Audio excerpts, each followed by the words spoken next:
संविधान की प्रस्तावना हमारे संविधान का सबसे अहम हिस्सा है, जो बताता है कि हमारा देश लोकतांत्रिक, धर्मनिरपेक्ष, अपने धर्म को मानने की आजादी, अपनी बात को रखने की आजादी, अवसर की आजादी और सामाजिक न्याय के लिए काम करेगा। उन लोगों ने भारत के लोगों के नाम से ये संविधान बनाया। इसलिए आप देखें, उद्देशिका में संविधान प्रारंभ होता है, सबसे पहले शब्द हैं हम भारत के लोग, और फिर उसमें प्रीएम्बलमेंट में दिया गया कि ये संविधान अपने को आत्मार्पित करते हैं, अधिनियमित करते हैं। तो टेक्निकली कह सकते हैं कि हम भारत के लोगों ने ये संविधान बनाया, लेकिन वस्तुतः भारत के प्रतिनिधियों ने, भारत के नेताओं ने ये संविधान भारत के लोगों के नाम से बनाया।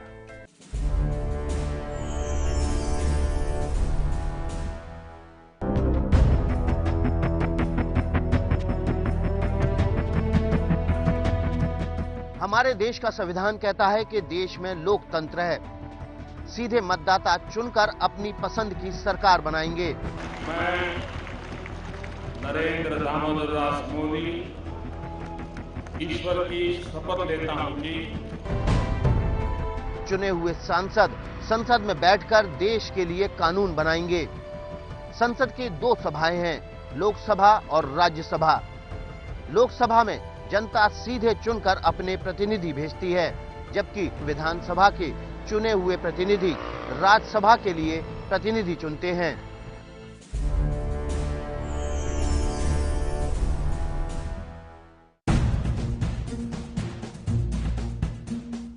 संविधान कहता है कि संसद में जिस पार्टी का बहुमत होगा उसकी ही सरकार बनेगी। कौन बनेगा प्रधानमंत्री, क्या होंगे उसके अधिकार, कैसे होगा मंत्रिपरिषद का गठन और मंत्रिपरिषद के अधिकार क्या होंगे, ये सब कुछ बताता है संविधान। विभिन्न अंग हैं, जिससे कार्यपालिका, सरकार, विधानपालिका और न्यायपालिका, तीन प्रमुख अंग माने जाते हैं किसी भी शासन व्यवस्था के या सरकार के। तो उन तीनों ऑर्गन्स की, उन तीनों अंगों की स्थापना करता है और उनके आपस में संबंध, कार्यपालिका का, न्यायपालिका का, विधानपालिका का आपस में क्या संबंध है उसका निरूपण करता है, और जनता के प्रति, जनता के साथ इन तीनों का क्या संबंध है उसका उल्लेख करता है।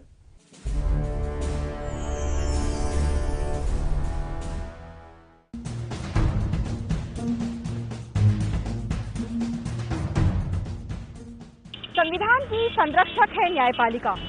देश में ऐसा कुछ ना हो जो संविधान से परे हो, संविधान के खिलाफ हो। ये देखना, ये सुनिश्चित करना न्यायपालिका की जिम्मेदारी है। अगर किसी को लगता है कि संसद या सरकार का कोई कदम संविधान के खिलाफ है, तो उसके लिए न्यायपालिका के दरवाजे खुले हैं।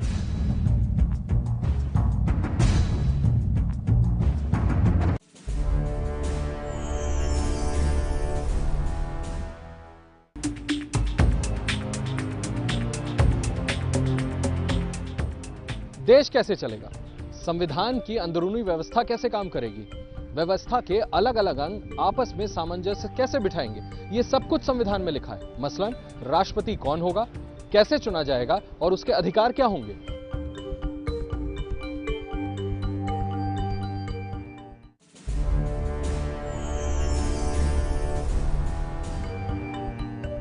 हमारा संविधान हमें मौलिक अधिकार देता है। आम हालात में किसी भी नागरिक के मौलिक अधिकारों का हनन नहीं किया जा सकता। हमारा संविधान हमें समानता का अधिकार भी देता है। मसलन किसी भी इंसान को कानून की नजर में उसके जाति, धर्म, लिंग या जन्मस्थान के आधार पर उसके साथ भेदभाव नहीं किया जा सकता।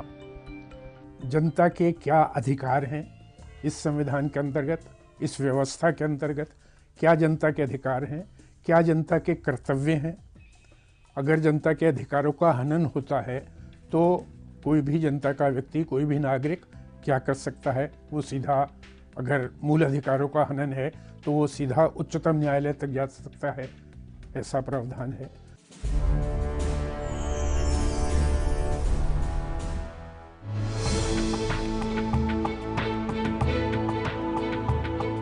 संविधान हर भारतीय नागरिक को अपनी बात कहने की आजादी देता है। वो देश में कहीं भी आ जा सकता है, बच सकता है वो देश के किसी भी हिस्से में रोजगार कर सकता है।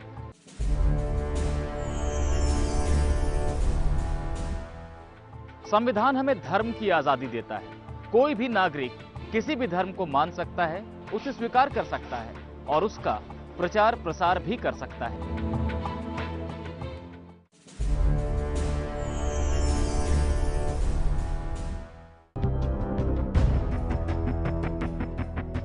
संविधान ने हमें मौलिक अधिकार दिए हैं, लेकिन संविधान हमें अपना कर्तव्य भी बताता है।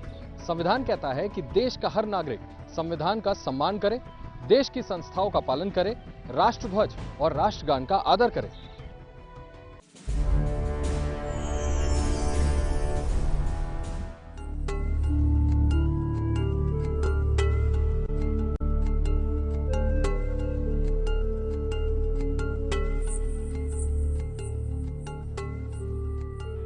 संविधान कहता है हम जाति, धर्म, भाषा और राज्य के आधार पर भेदभाव न करें। हम ऐसी प्रथाओं को खत्म करें जिनमें महिलाओं के साथ भेदभाव किया जाता है।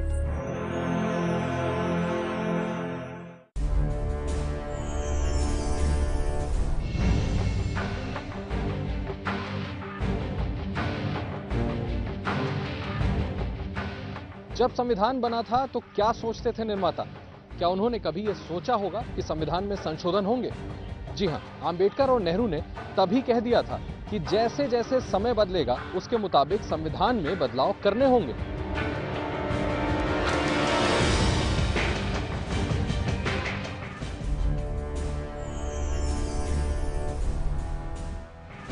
संविधान ड्राफ्ट करने के लिए संविधान प्रारूप समिति बनी थी, जिसके अध्यक्ष थे डॉक्टर भीमराव अंबेडकर। उन्होंने कहा था कि संविधान सभा में जो भी चर्चाएं और वाद विवाद होती है, उससे उन्हें यह विश्वास मिला है कि ड्राफ्टिंग कमेटी ने जो संविधान तैयार किया है वो देश में एक नई शुरुआत के लिए बहुत बेहतर है। यह काम करेगा क्योंकि यह कठोर है तथा लचीला भी। यह संविधान देश को शांति और युद्ध दोनों स्थिति में संभाल सकता है। Difficulty, as I said, is not about the ultimate future. Our difficulty is how to make. संविधान बनते समय जवाहरलाल नेहरू ने कहा था कि संविधान स्थायी नहीं होते, इसमें थोड़ा लचीलापन होना चाहिए। अगर हम इसे कठोर और स्थायी बना देंगे तो राष्ट्र का विकास रोक देंगे। संविधान इतना कठोर नहीं होना चाहिए कि समय के अनुसार उसे अपने अनुकूल न बनाया जा सके। हमारा संविधान लचीला है।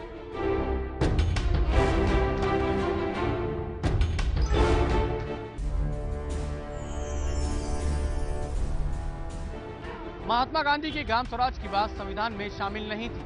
महात्मा गांधी ने 1947 में लिखा था कि संविधान कैसे कुछ अच्छा कर पाएगा यदि गांव को उचित स्थान नहीं दिया जाएगा। ग्राम पंचायतों की दिशा और विकेंद्रीकरण का जिक्र इसमें नहीं है। 46 साल बाद गांधी जी के ग्राम स्वराज को संविधान में जगह मिली। 1993 में पूर्व प्रधानमंत्री राजीव गांधी ने 73वां संशोधन किया, पंचायतों को राज दिया और गांव को सीधे पैसा।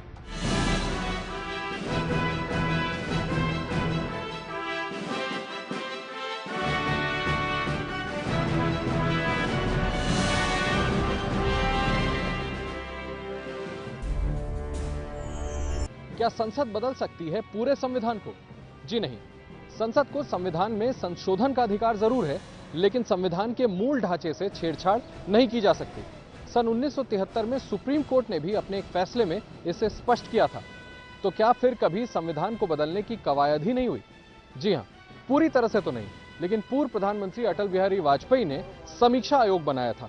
उन्होंने ये कहा था कि वक्त आ गया है कि संविधान को अब हम अलग नजरिए से देखें। जस्टिस वेंकट चलैया आयोग ने 58 संविधान संशोधन के सिफारिशों के साथ कुल 249 सिफारिशें की थी, लेकिन कुछ भी नहीं हुआ। There is no proposal to amend the constitution or to frame any new law.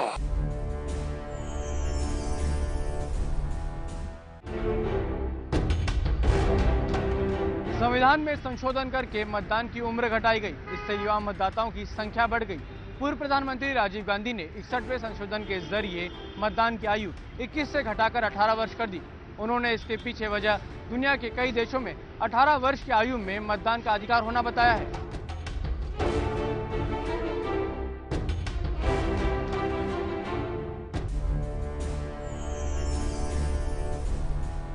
संविधान में आरक्षण का प्रावधान है, पर क्या आरक्षण की भी कोई सीमा है? जी हां, सीमा तो है। केंद्र सरकार नौकरियों और शिक्षण संस्थाओं में 50% से ज्यादा आरक्षण का प्रावधान नहीं कर सकती। लेकिन तमिलनाडु के मामले में दायरा बढ़ाया गया।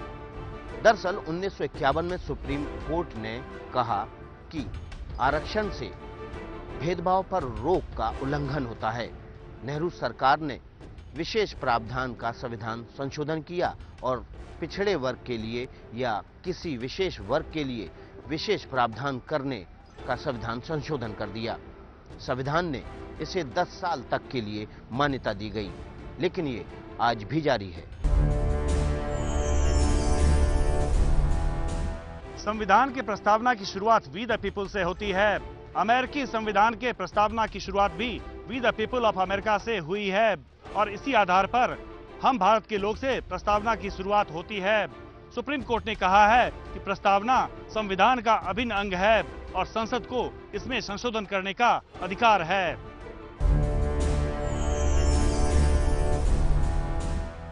संविधान हमें शोषण से रक्षा का अधिकार देता है। इसके तहत बाल मजदूरी और इंसानों की खरीद बिक्री को अवैध करार दिया गया है।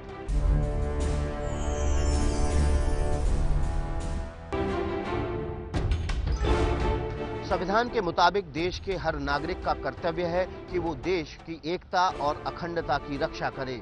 आह्वान करने पर देश की रक्षा करे।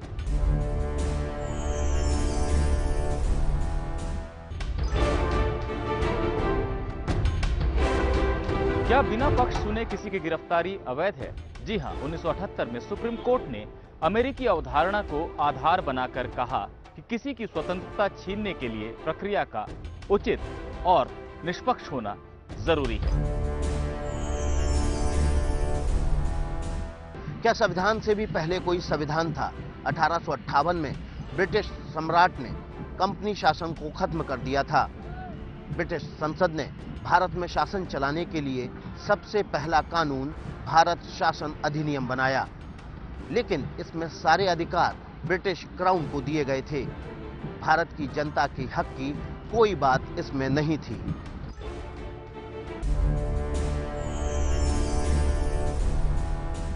हमारे संविधान को बनाने में कुल खर्च आया 6 करोड़ 40 लाख रुपए का। संविधान बनाने के लिए जो संविधान सभा बनी उसके 12 अधिवेशन हुए। संविधान सभा की कार्रवाई 165 दिन चली, जिसमें से 114 दिन बहस हुई। आज संसद की 1 घंटे की कार्रवाई को चलाने में 25 लाख रुपए खर्च होते हैं।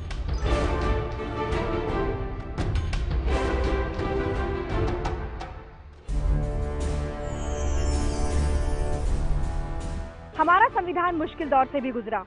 सवाल उठा कि जनता सर्वोच्च है तो कानून क्यों नहीं बना सकती? जनता सर्वोच्च है, लेकिन संविधान के मुताबिक कानून चुने हुए जनप्रतिनिधि ही बना सकते हैं। भ्रष्टाचार के खिलाफ अन्ना के आंदोलन में ये साबित भी हुआ। लाखों लोग जन लोकपाल लागू करने के लिए सड़कों पर जुटे। सरकार को झुकना पड़ा। जनता के नुमाइंदे भी कानून बनाने की प्रक्रिया में शामिल हुए। संसद का तर्क था कि जनता सीधे कानून नहीं बना सकती।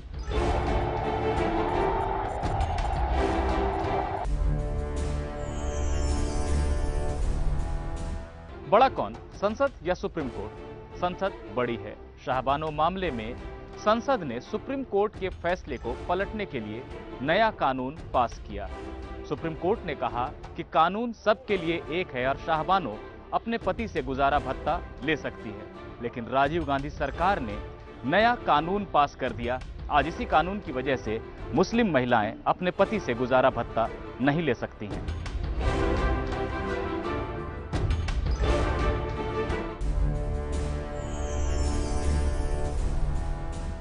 मौलिक अधिकार बढ़े या सरकार, संविधान कहता है मौलिक अधिकार।